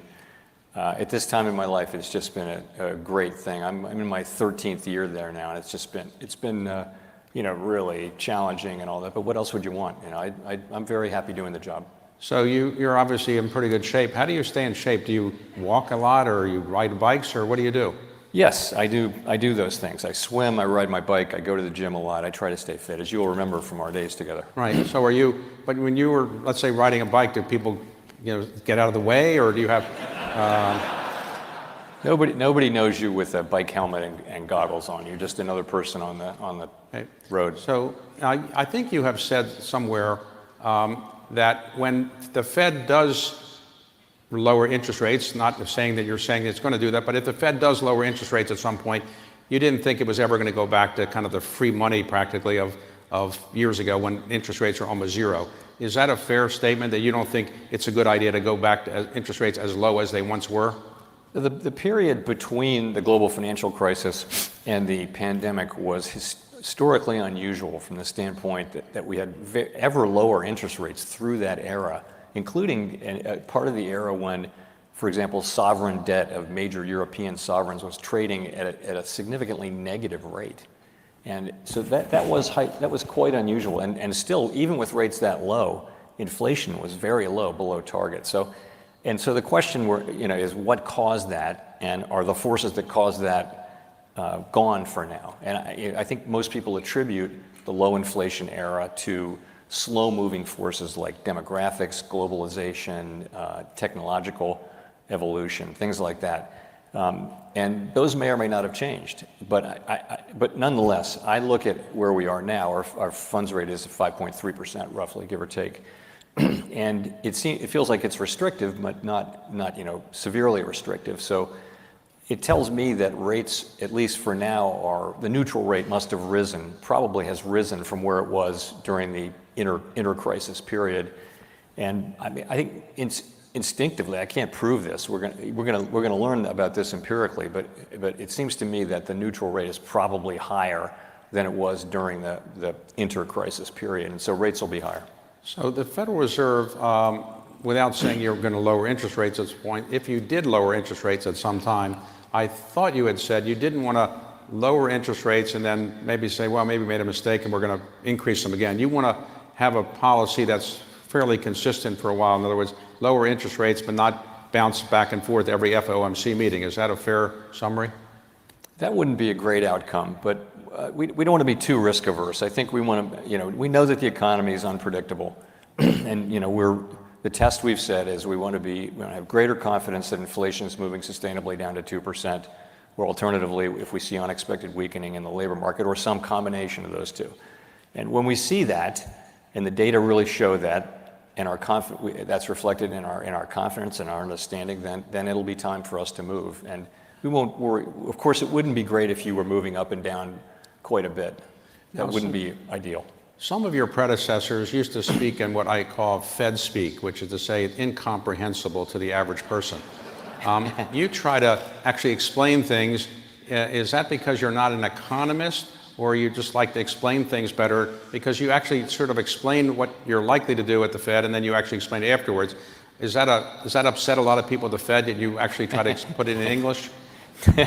No, I don't think so. No, as you know, I enjoy communicating with people, and I didn't have a career as an academic economist. I'm not a trained economist, so I don't speak like one. And that I do hear a lot from, for example, people on Capitol Hill that they really appreciate that they can understand what I'm saying. So today, the ECB lowered their interest rates recently.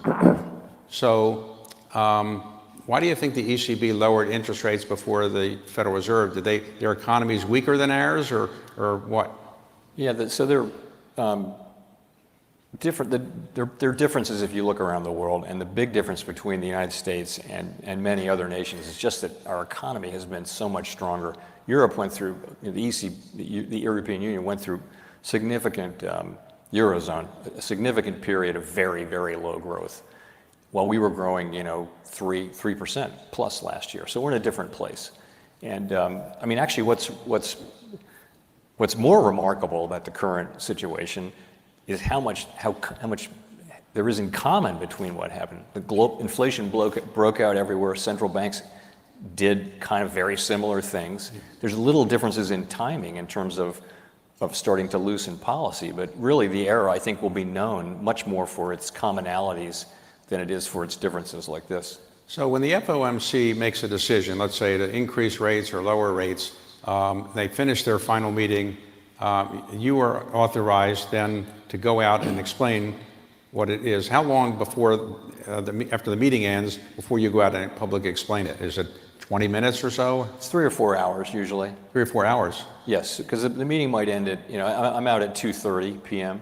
That's when the press conference starts at 2:30, so I'm usually the meeting's over by 11. And you don't worry that things will leak out in that interim period of time, I assume? No, I don't. Okay. People know better than that, I think. And so in some parts of the society these days, people are making decisions based on something called artificial intelligence, AI. Have you thought about, calling up ChatGPT and saying, here's all the data we have. What do you think about would be a good idea? Have you ever thought about that, or they're not going to likely do that? we haven't done that. I mean, we have done little things like we've asked GPT to generate questions for the press conference. Oh. And I'm happy to report for any journalists who are here that the questions were not as good as the ones we get from real journalists. So, what about my questions? How do they compare to my questions? Okay. No comment. Right, so they weren't that great. Okay.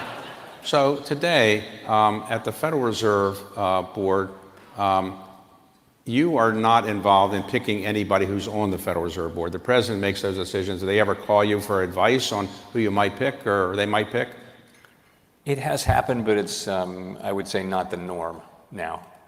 Okay. The Reserve Bank presidents are different. You know, we play a role with the search committees from the Reserve Banks on that. So every summer, there's a meeting of the Federal Reserve people out in Jackson Hole. What do you all do out there? I mean, I always wonder, you wear cowboy boots, you go on ride horses. What do you all do? Why do you need to go to Jackson Hole? Why not go to, someplace closer than to Washington, D.C., Baltimore like?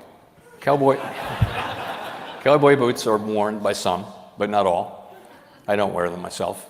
But it's what it is. It's an academic conference. So the Kansas City Fed, which puts this on, they'll pick a topic, and then they'll find, really top economists to write papers about that topic, or more than one topic.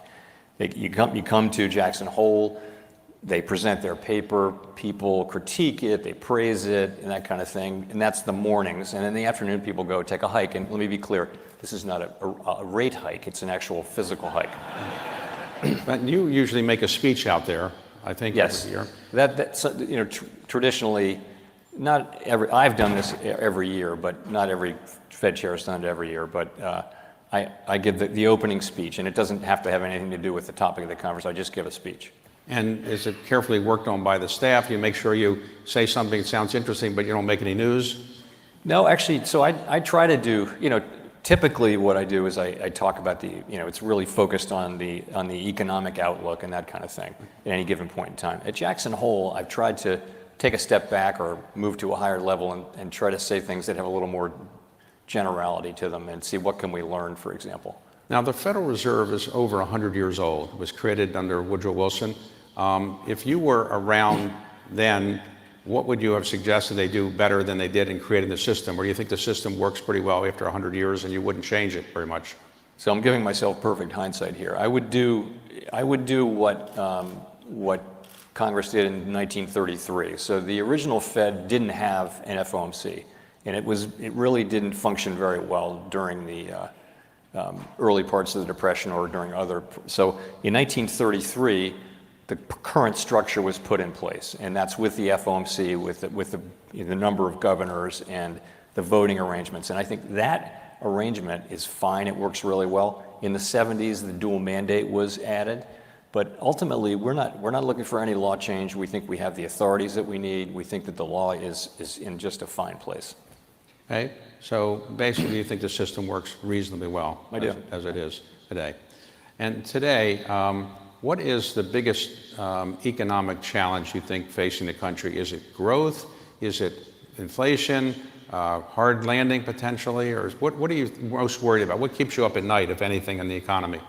So I'll say in the short term, that's what keeps me up at night. Literally, the thing I'm thinking about in the middle of the night is always this balance we have between not wanting to, if we ease too early, we can undermine the progress on inflation. And if we wait too late, we can undermine economic activity, we can undermine the expansion. And, so we want to get this right. And getting it right is incredibly important for the people we serve. So that is really, that's what I spent a lot of my, thinking time on. Longer term, there are lots of things to worry about, but that's really what keeps me up. Most people, they have dinner with friends or sometimes. How can you have dinner with friends without hinting what you're thinking about? And do you ever get suggestions from your friends at dinner, this is what you should do? And how do you respond when they kind of say, maybe you should lower interest rates? You just keep eating or what? You might define the word friend to mean doesn't ask you about interest rates. So, no, people don't do that generally. People I don't know will always say, hey, cut rates. Somebody said that in the elevator this morning. Did that influence you or no? They must work in real estate, to be honest. I said, thank you, sir. No, but I mean, people say things, but, it's fine. Okay, so today, for somebody that would like to be the chairman of the Federal Reserve Board in the future, is it a job you would recommend to your best friend or your best enemy? I think it's a great job. I think, again, the last thing Chairman Bernanke said to me as he was that day, I went to see him that day, his last day at the Fed, he said, you learn so much at the Fed. And remember, Ben Bernanke was a top 5 monetary economist in the world when he arrived at the Fed. So he learned a lot at the Fed. So can you imagine how much I've learned, starting? So it's never felt like work. It's so interesting all the time. And also, the dedication of the people who work there, 90, and the staff, these are people who have chosen a life of not being in the public spotlight. They just want to do their work and serve the public, and they're very dedicated. It's a wonderful place, and I would recommend the job. So the Fed is also responsible for, the way the Fed is set up, you're worried about a stable currency, I assume, and stable, well, not currency, you're worried about, Stable prices. Inflation. Yeah.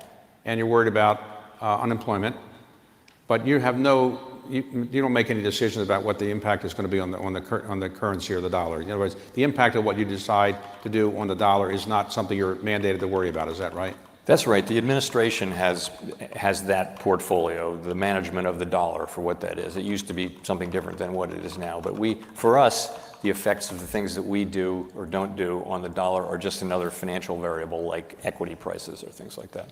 Hey, but if you worry about inflation, as you obviously are, what about the debt the United States has? We have $35 trillion of outstanding in government indebtedness, and we're adding about $1.6 to $2 trillion more or less every year. Aren't you worried about that on the impact of the economy on inflation? So I am very worried over time about the deficits that we're running. It's not the Fed's job. We don't give Congress advice, but let me just say that we're on an unsustainable path. That doesn't mean that the level of debt we have is unsustainable. It's not. But the path we're on, where we're running large deficits at a time of full employment and healthy growth, is not a sustainable one over time. And we really need to get to work on that. I would hope this is a top line issue for elected people whose job it is not our job. And I believe that I do talk to quite a few elected officials in Congress, and I think there is a rising sense that it's time to do something about that. And it will take bipartisan action to address. Let me ask you, in dealing with Congress, you testify, I think at least twice a year before members of Congress, and you do the House side and the Senate side. Have you ever suggested them having a joint committee so you don't have to say the same thing twice, or they don't like that? This is in the law. It's twice in February and twice in July, so it's 4 times a year. This is the Humphrey Hawkins put that in, and it's a tradition. And so the Senate went first last week. The House went first in this March, so they alternate. I think it would take, I don't know what it would take. Do you get a lot of that. questions from members that you think are really adding a lot of good advice to you, or? I think the members ask excellent questions. Yes, thank you for asking. They do. I'm generally very much pleased. Well, you spend a fair amount of time with members of Congress compared to some of your predecessors. Is that because you think that they add a lot of value, or you just think it's a good courtesy to do that? I think it's part of our job. You know, in our system of government, it is the legislature that has oversight over the Fed. It's not the executive branch. In a parliamentary system, they're sort of one and the same. So it's the two committees, and so I spend a great deal of time up on the Hill talking to people in both political parties, House and Senate, just finding out what's on their mind and really trying to take on board their thoughts on the economy and on what we're doing. And I think they appreciate that. And I think that to me is really a big part of this job.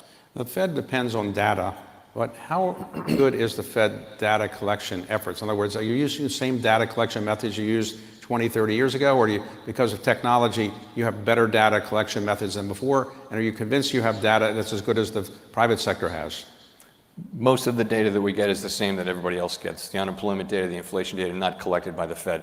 We do some data collection, and we've actually been, dabbling in big data efforts for more than a decade. So I think we're very focused on the quality of data and collecting different kinds of economic data. During the pandemic, of course, it became necessary to do all kinds of, find all sorts of, different sorts of data to reflect what was going on in the economy. We did a lot of that too. So when you became the chair of the Fed, what was the best advice somebody gave you who was a previous chair of the Fed?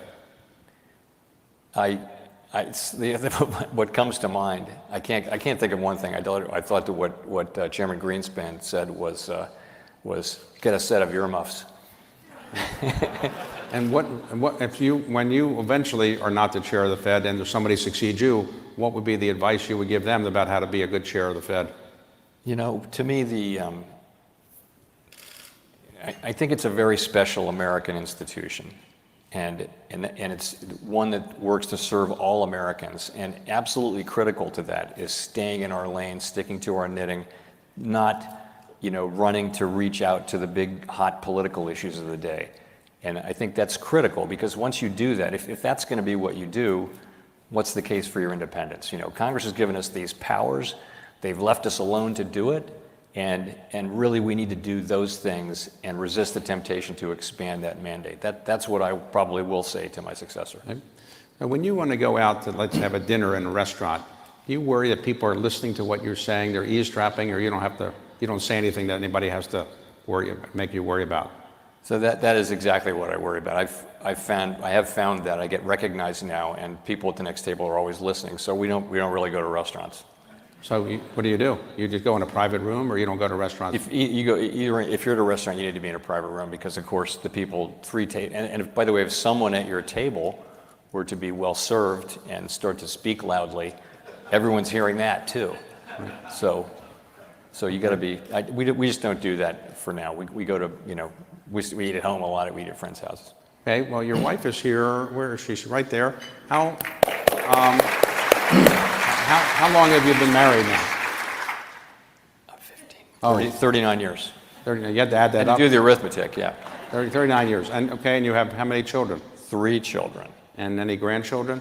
We have 3 grandchildren, 3 little boys, the oldest of whom is 3, and all in the same family. So this is going to be quite a little place to visit. Okay. Well, look, we've known each other a long time. I congratulate you on doing a great job at the Fed and avoiding the hard landing. And thanks for earlier telling me when you're going to lower interest rates in our private meeting. I now know when interest rates are going to go down. No, actually, that's not true. You said you wouldn't tell anyone. Right, okay, of course. Jay, thanks for a great job you're doing for the country. Thank you, David. Great. Thanks.